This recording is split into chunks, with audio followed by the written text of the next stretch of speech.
So mamaya guys, magsisamgyup kami. So let's go.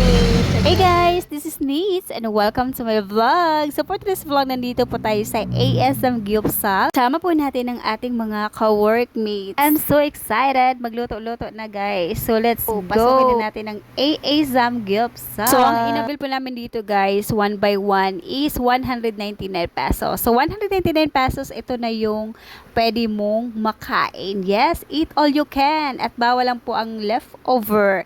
So make sure pag kukuha ka ay iyong kakainin. Yes. Ako, baka hindi pa mag-alas 10. Hindi pa tayo makakain yan. Chef.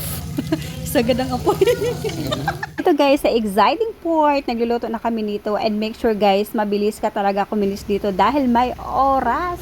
Hanggang 10:30 lang po sila. Para hindi ka malugi guys, pag pumunta ka dito, dapat talaga gutom na gutom ka. Yes. Gutom na gutom ka para madami kang makakain. Halagang 199 pesos. Talagang sulit na sulit guys. Lalo na pag ikaw ay gutom na gutom. After 10 minutes, ayan, meron na kaming naluto guys. At nakakain na rin kami ng pautay-utay. Tingnan naman guys. So, tinitira ko talaga yung lettuce. Hindi kasi talaga ako guys kumain ng mga green leaves, you know, yung mga healthy food. Dito guys, binabanas na nga tayo. Kaya tanggalin natin yung jacket para makapag-concentrate tayo sa pagkain. Dito sa part guys, medyo madami na akong nakakain dito. Mostly yung tinitira ko talaga dito yung lettuce. Yung taba-taba. Yes, lettuce taba-taba with kimchi. Super duper sarap talaga yung kimchi guys. Favorite ko talaga yung kimchi. Kaya gusto kong kumakain dito sa Samgyeopsal kasi habol ko talaga ay kimchi. Kimchi with lettuce, with matching taba-taba.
Ano masasabi mo sa pagkain natin kanina?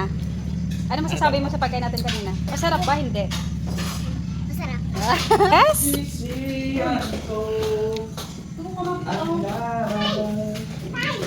Tay! Si Janine ang nagbayad. Libre ni Janine. Thank you, Janine!